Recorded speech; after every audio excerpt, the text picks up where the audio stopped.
आज मैं अभिभूत हूं कि एक सामान्य कार्यकर्ता को राष्ट्रीय अध्यक्ष के निर्देश अनुसार अपने प्रांत को संबोधित करने का सौभाग्य प्राप्त हुआ है। इस सौभाग्य के लिए, इस आशीर्वाद के लिए मैं उत्तर प्रदेश भारतीय जनता पार्टी के हमारे सम्मानित अध्यक्ष स्वतंत्र जी का, प्रदेश के उप मुख्यमंत्री आदरणीय दिनेश जी का, संगठन मंत्री आदरणीय सुनील बंसल जी का, मंच पर विराजमान हमारे क्षेत्र के सम्मानित अध्यक्ष, पदाधिकारी और मंच के सम्मुख उपस्थित प्रदेश सरकार के सम्मानित मंत्री, कार्यकर्ता, भाइयों और बहनों को चरण स्पर्श करती हूं। एक कार्यकर्ता की संगठन यात्रा में उसके जीवन के कुछ ऐसे अनोखे पल होते हैं जब एक कार्यकर्ता अपने बड़ों के आशीर्वाद से अपने संगठन को संबोधित कर सके। आज देश की राजधानी से जब मैं आप सबको संबोधित कर रही हूं तो मेरे साथ नरेंद्र भाई मोदी जी के नेतृत्व में जनमानस को सेवा देती उत्तर प्रदेश की एक यशस्वी सांसद एवं मंत्री भारत सरकार साध्वी जी भी विराजमान है। ये मेरा सौभाग्य है कि संगठन के महामंत्री अनिल जी आज हम सबके बीच उपस्थित हैं। शायद प्रभु की लीला है कि एक ऐसा दिन तय किया गया है अवध प्रांत के इस जन संवाद के लिए, जिस दिन राष्ट्र नमन करता है उस महान कवि को जिन्होंने देश को वंदे मातरम का गौरव गान दिया। ये प्रभु की असीम कृपा है कि आज एक ऐसे योद्धा का पुण्यतिथि का अवसर है जिसने भारत पाकिस्तान युद्ध में विशेष रूप से अपना लोहा, भारत की सेना का लोहा विश्व के सामने प्रस्तुत किया है। आज आप सबकी अनुमति से बंकिम चंद्र जी की जयंती के अवसर पर मैं उनके चरणों में नमन करती हूं और फील्ड मार्शल सैम मानेकशॉ को आप सबके साथ उनके जौहर के लिए, उनके साहस के लिए याद करती हूं। दिनेश जी ने अपने उद्बोधन में उल्लेख किया किस प्रकार से एक संघर्षशील समय से देश गुजर रहा है, लेकिन वो संघर्ष के पल अपने आप में एक राष्ट्र को जागृत कर पाते हैं, एकजुट कर पाते हैं तब जब राष्ट्र में नेतृत्व की बागडोर काबिल हाथों में हो। और इसीलिए आज अमेठी की सांसद होने के नाते इस बात का मैं गौरव कर सकती हूं कि देश की कमान बनारस के सांसद और राष्ट्रनायक नरेंद्र मोदी जी के हाथों में आप सब कार्यकर्ताओं के प्रयासों की वजह से और जनता के आशीर्वाद की वजह से सुनिश्चित हो पाई है। हमारे संगठन की एक रीत रही है, हम वो कार्यकर्ता हैं जो जनता के मध्य में से जनता के बीच सेवा करने का आशीर्वाद प्राप्त कर चुके हैं।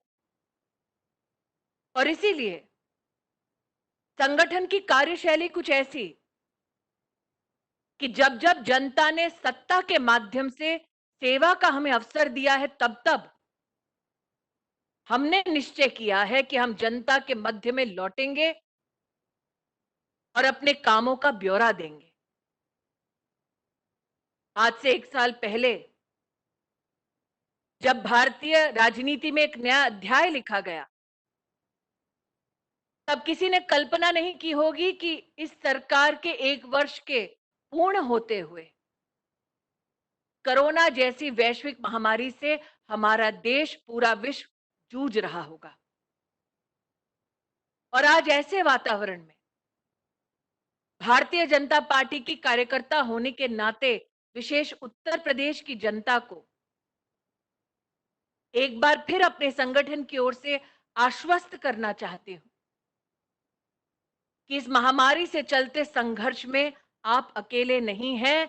हर पल, हर पथ पर भारतीय जनता पार्टी का कार्यकर्ता आपके साथ जूझता रहेगा और जिंदगी में मौत की इस जंग से जीतता रहेगा। आज बड़ों की अनुमति से मैं श्रद्धांजलि अर्पित करती हूं उन परिवारों को जिन्होंने किसी अपने को खोया है इस वैश्विक महामारी की वजह से। वर्तमान में जो लोग स्वास्थ्य कर्मियों के माध्यम से सेवा पा रहे हैं, उनको कहना चाहती हूं कि भारत सरकार और उत्तर प्रदेश सरकार के समन्वय से आपकी हर स्वास्थ्य संबंधी जरूरत को हमारी सरकार पूर्ण करेगी।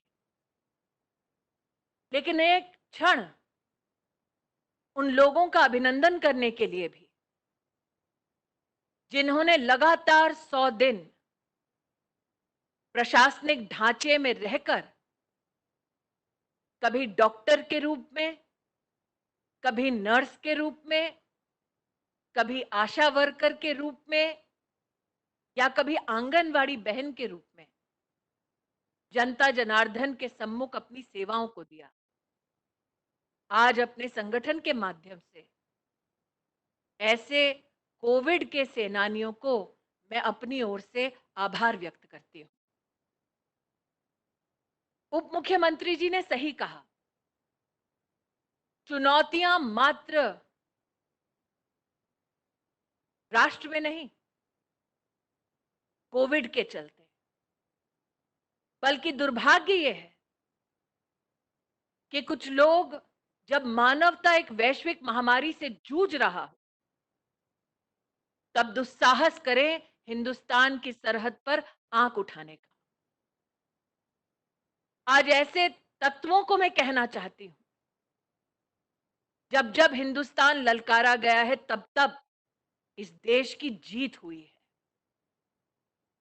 आज उन लोगों से कहना चाहती हूं जो इस भ्रम में है कि हिंदुस्तान इस वक्त वैश्विक महामारी कोरोना से लड़ रहा है, तो शायद हिंदुस्तान अपनी पूर्ण क्षमता के साथ दूसरी चुनौतियों से ना जूझ पाए। उनसे कहना चाहती हूं कि आप ये गलतफहमी ना पालें, क्योंकि इस हिंदुस्तान में राष्ट्र और देश का प्रधान सेवक एकजुट थे और आगे भी हर संघर्ष में एकजुट रहेंगे।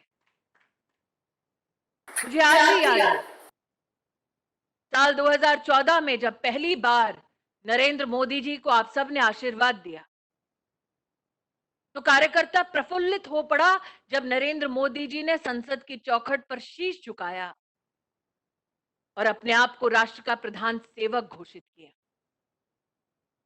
और एक सेवक की भांति अपने मन मस्तिष्क में जब संविधान को ही अपना धर्म माना, तो ये संकल्प लिया कि राष्ट्र में 70 साल तक चाहे कितनी भी चुनौतियां क्यों ना हो, लेकिन हम भाजपा के कार्यकर्ता, नरेंद्र मोदी की सरकार उन हर चुनौतियों का समाधान देने का पूर्ण प्रयास करेगी। जनधन योजना की घोषणा की गई। मुझे आज भी याद है उन लोगों का उपहास जिन्होंने कहा कि इसमें कौन सी बड़ी बात है, बैंक अकाउंट खोलने की बात करते हैं नरेंद्र मोदी, इससे क्या फायदा होगा।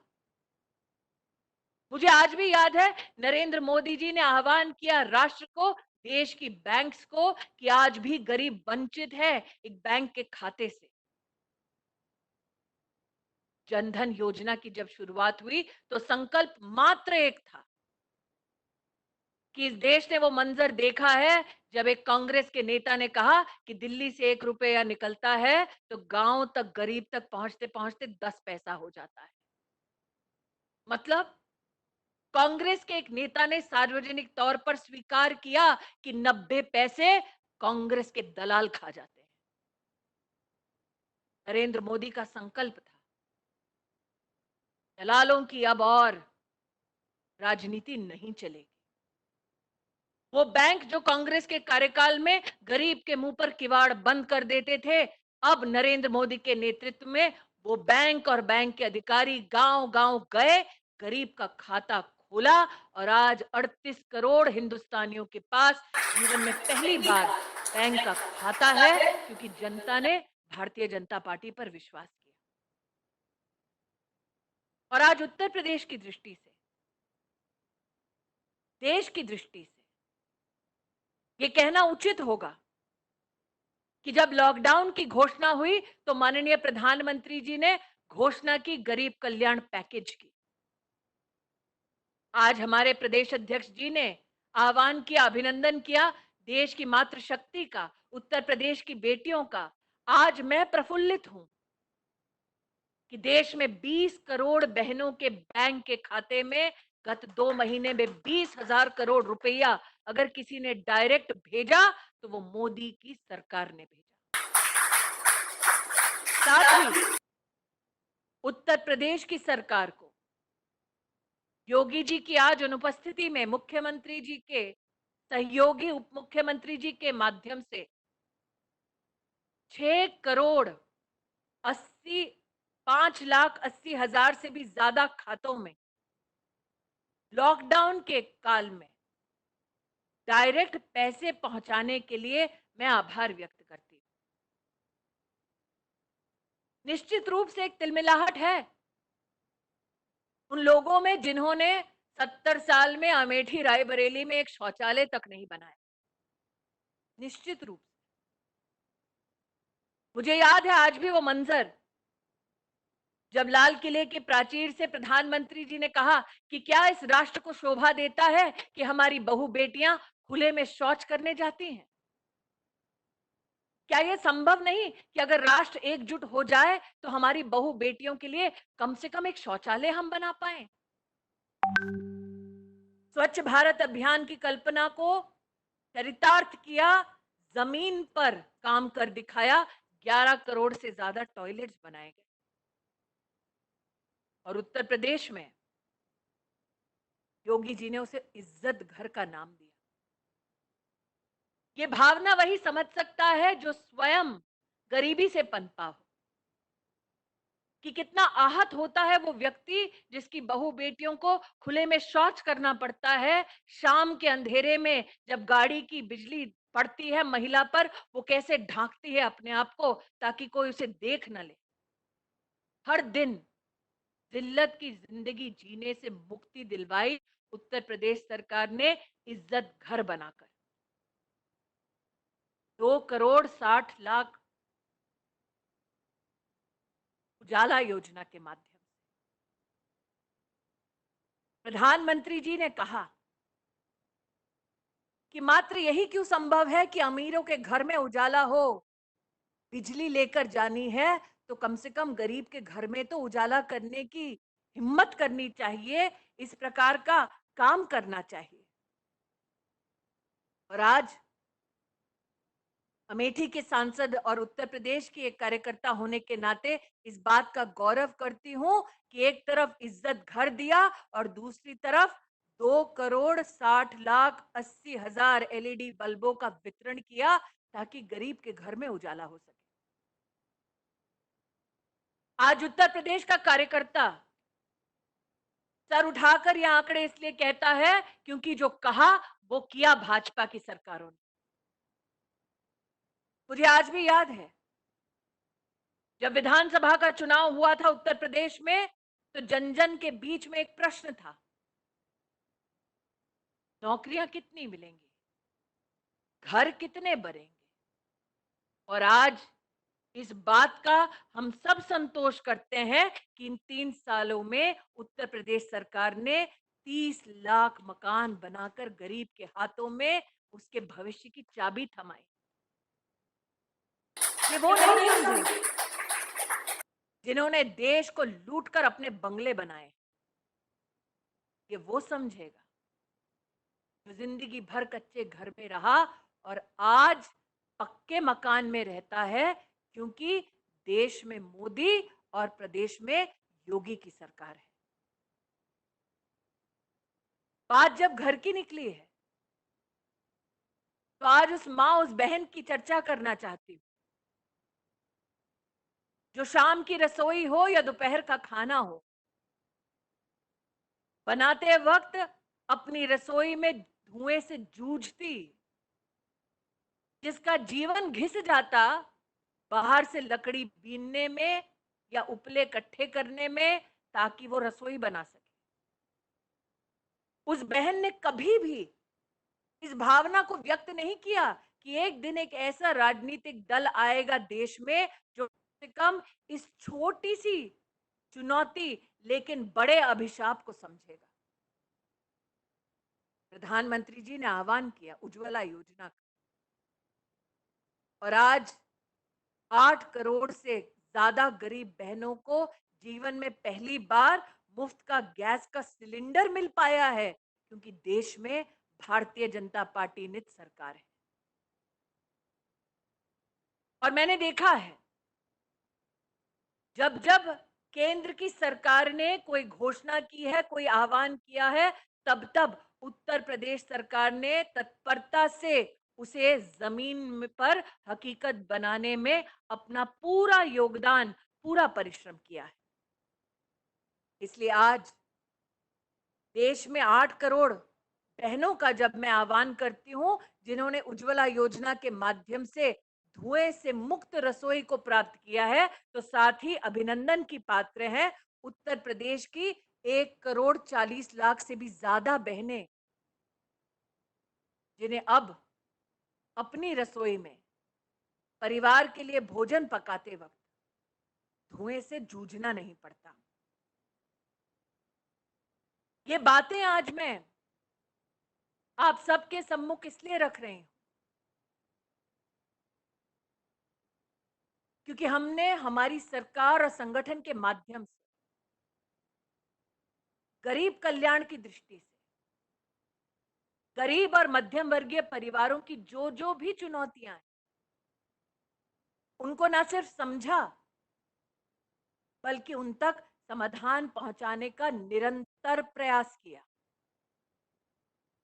आज की ये वर्चुअल रैली भी उसका एक प्रमाण है।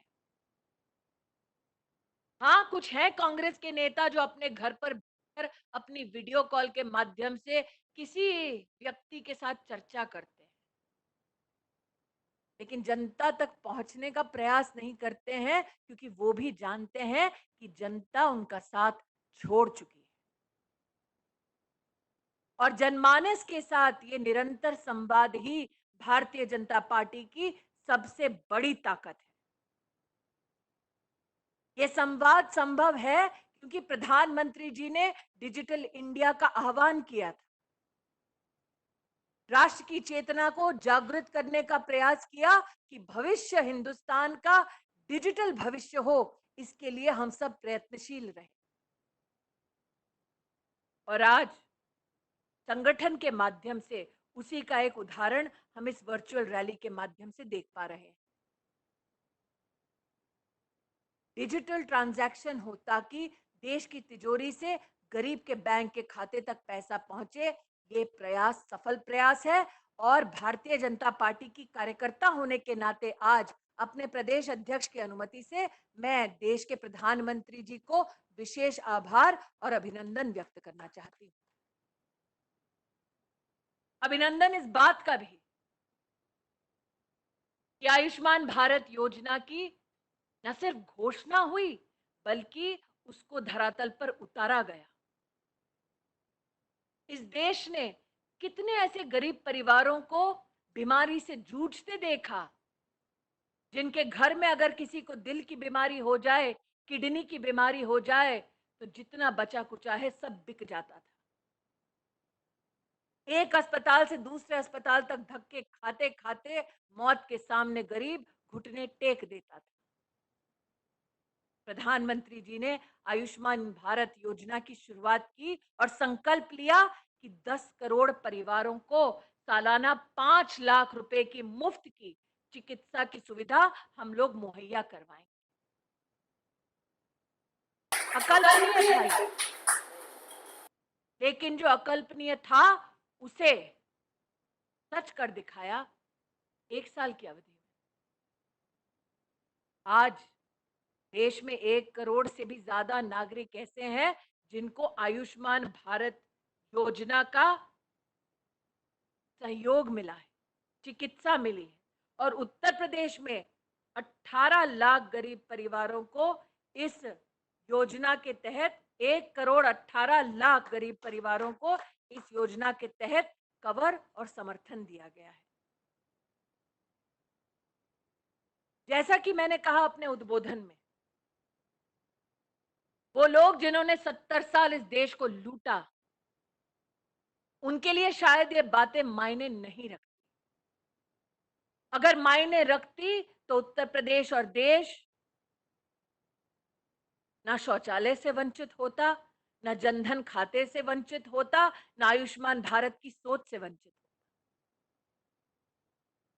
गांधी परिवार की सोच मात्र उनके परिवार की प्रगति तक सीमित है। और ये सोच कितनी दुर्भाग्यपूर्ण हो सकती है, ये हाल फिलहाल में कई न्यूज चैनल्स के माध्यम से, कई अखबारों के माध्यम से राष्ट्र के सम्मुख प्रस्तुत हुई। आज जब मैं प्रांत को संबोधित कर रही हूं तो नमन करती हूं बुंदेलखंड की जनता को। ये वो जनता है जिसने वर्षों से संघर्षों को भी देखा है और स्वतंत्रता संग्राम में तो एक बेटी ने राष्ट्र भर को प्रोत्साहित करने वाला एक बलिदान तक दिया है। आज वो उत्तर प्रदेश समझता है कि एक बेटी ऐसी थी, एक मां ऐसी थी जिसने अपने बच्चे को पीठ पर बांधकर, घोड़े पर चढ़कर अंग्रेजों के खिलाफ तलवार निकाली थी ताकि देश स्वतंत्र हो सके।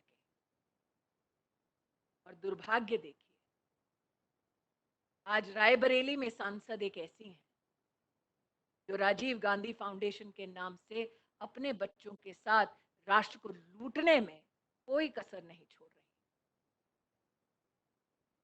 और लूटा तो कैसे लूटा? क्या कोई हिंदुस्तानी ये कल्पना कर सकता था कि चीन की सरकार के साथ समझौता करेंगे ताकि उस फाउंडेशन में पैसा आए जिस तिजोरी की चाबी सोनिया गांधी के हाथ में है? क्या कोई कल्पना कर सकता था कि एक ऐसा मंजर देश देखेगा जिसमें एक के बाद एक मनमोहन सरकार के मंत्री पॉलिटिकल हफ्ता देंगे फाउंडेशन को? क्या देश सोच सकता था कि एक ऐसी संस्थान यूपीए की चेयरपर्सन स्थापित करेंगी जो मेहुल चौकसी जैसे गोरख धंधे करने वालों से भी पैसा लेने में बिल्कुल नहीं हिचकिचाएगी? आज उस परिवार से कहना चाहती हूं, अमेठी में आपकी घड़ी बंद हुई है। रायबरेली का परिणाम बदलने में भी अब भाजपा को देर नहीं लगेगी। आज जब बंकिम चंद्र जी को मैं नमन करती हूं, जब सैम मानेकशॉ को याद करती हूं, तो सोचती हूं ऐसे महानुभाव क्या सोचते होंगे कांग्रेस की अध्यक्षा के बारे में जिसने चीन से हाथ मिला लिया ताकि भारत की पीठ पर वो खंजर भोंक सके। क्या जरूरत थी? कांग्रेस के एक नेता ने कहा, भाई 20 लाख रुपया लिया है, ऑडिट करके वापस हमने अपना हिसाब दे दिया। 20 लाख में बेच दिया। आज कार्यकर्ता के नाते ये प्रश्न करती हूं, आज कार्यकर्ता के नाते कांग्रेस की अध्यक्षा से प्रश्न करती हूं कि क्यों चीन का सामान हिंदुस्तान में आए, हिंदुस्तान में सूक्ष्म और लघु उद्योग बर्बाद हो जाए, ऐसी किवायद आपकी सरकार ने मनमोहन सिंह के नेतृत्व में की। क्यों इतना बड़ा धोखा हिंदुस्तान को दिया? मैं स्तब्ध हूं। टीवी चैनल खोलकर जब सुनती हूं जो कागजात सामने आते हैं। आज इंटरनेशनल दिवस है सूक्ष्म और लघु उद्योग का। 11 करोड़ लोग इस पर निर्भर हैं और सोनिया गांधी के नेतृत्व में यूपीए की सरकार ने कुछ ऐसे दस्तावेज बनाए कि ये 11 करोड़ लोग अपनी नौकरी से हाथ धो बैठे। सोनिया जी से आज पूछना चाहती हूँ, इतना तो क्या बैर है हिंदुस्तान से? दुश्मन से हाथ मिलाओ, चोरों से पैसा लो, प्रधानमंत्री को रिमोट कंट्रोल बना दो और विविध मंत्रालयों से पैसा चूसो। और हद तो तब हो गई जब प्रधानमंत्री राहत कोष से भी पैसा उठाया इस गांधी खानदान ने। प्रधानमंत्री राहत कोष एक ऐसा कोष जिसमें राष्ट्र की आस्था थी कि अगर हम अपना पेट काट के इसमें पैसा डालेंगे तो ये गरीब कल्याण के काम आएगा। देश कहां जानता था कि प्रधानमंत्री रिलीफ फंड के चलते सोनिया जी अपनी चोरी चाहती का किसानों की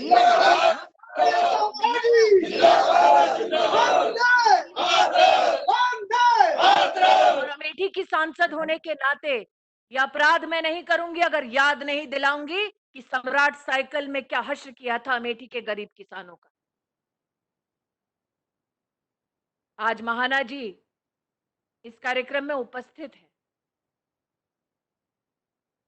5-6 साल से संघर्ष राष्ट्र के सामने उभरा है और संघर्ष क्या, यूपीएसआईडीसी से जमीन ली जाती है, लोगों को धोखा दिया जाता है कि साइकिल की फैक्ट्री चलेगी, फैक्ट्री चलती नहीं और जमीन सरकार की उठाकर राजीव गांधी चैरिटेबल ट्रस्ट को दे दी जाती है। मैंने भी सोचा 6 साल कि जिस जमीन पर फैक्ट्री का चलना है वो एक ट्रस्ट कैसे ले सकता है, लेकिन आज पता चला इस प्रकार का लेन देन करना इस खानदान की फितरत सी बन चुकी है। इसलिए आज मैं राष्ट्र को आह्वान करती हूं एक कार्यकर्ता होने के नाते कि आपने देखा 70 साल का वो मंजर जब गरीब को वंचित रखा गया कल्याणकारी कार्यक्रमों से। आपने देखा वो 10 साल का मंजर जब एक प्रधानमंत्री के नेतृत्व में कुशासन के मार्ग पर चलते हुए देश को भिन्न भिन्न प्रकारों से लूटने का काम किया गया।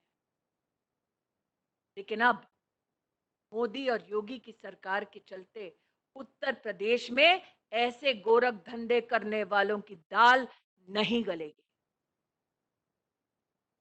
मुझे याद है 2019 का लोकसभा का चुनाव, जब मंदिर मंदिर घूम रहे थे लोग ताकि उनको स्वीकार कर ले जनता। मुझे याद है जब राम मंदिर के निर्माण की चर्चा होती तो उपहास किया जाता भाजपा के कार्यकर्ता का और कहा जाता, क्यों बार बार कहते हो कि मंदिर वहीं बनाओगे लेकिन तारीख नहीं बताओगे। और इसलिए आज कार्यकर्ता होने के नाते मैं आभार व्यक्त करती हूं देश के सर्वोच्च न्यायालय का, जिन्होंने राष्ट्र हित में, संविधान के हित में न्याय किया और भव्य राम मंदिर के निर्माण का काम शुरू हुआ है। आज इस कार्यक्रम की शुरुआत से पहले हमारे अध्यक्ष जी ने, उप मुख्यमंत्री जी ने दीप प्रज्वलित किया श्यामा प्रसाद मुखर्जी जी के सम्मुख और दीनदयाल उपाध्याय जी के सम्मुख।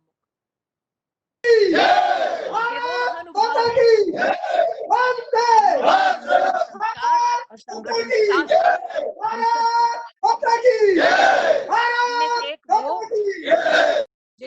बारे में जब कार्यकर्ता नारे देता तो कहा जाता था कि जहां हुए बलिदान मुखर्जी, वो कश्मीर हमारा है। मैं आज भी नहीं भूलूंगी वो दिन जब धारा 370 को हटाने का संकल्प साकार हो रहा था देश की संसद में, और विरोध का स्वर कहां से उठा? कांग्रेस पार्टी से उठा। मना किसने किया? कांग्रेस पार्टी ने किया।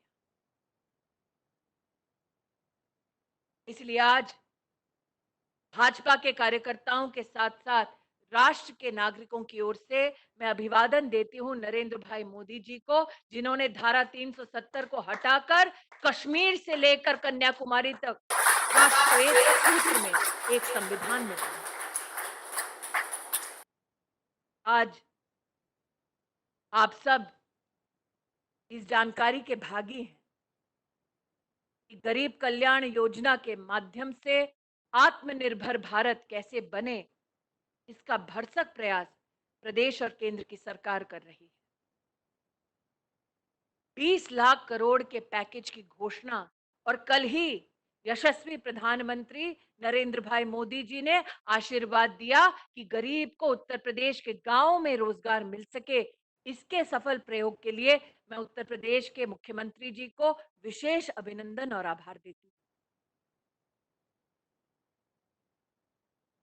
और कार्यकर्ताओं से निवेदन करती हूं,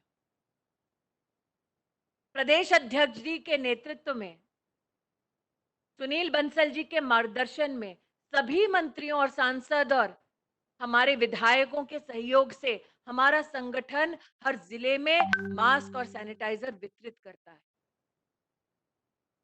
ये मानवीय काम तब तक चलता रहे जब तक हम इस महामारी से पार ना पा लें। प्रधानमंत्री जी के निवेदन को बार बार घर घर पहुंचाएं कि इस महामारी से जूझने के लिए 2 गज की दूरी और फेस का कवर, मुंह पर कपड़ा रखना अनिवार्य है। अपनी वाणी को विराम देती हूं। जय हिंद, जय भारत। इस तरह की खबरें देखने के लिए आप हमारे चैनल को लाइक करके सब्सक्राइब कीजिए और नोटिफिकेशन बेल ऑन कीजिए। धन्यवाद।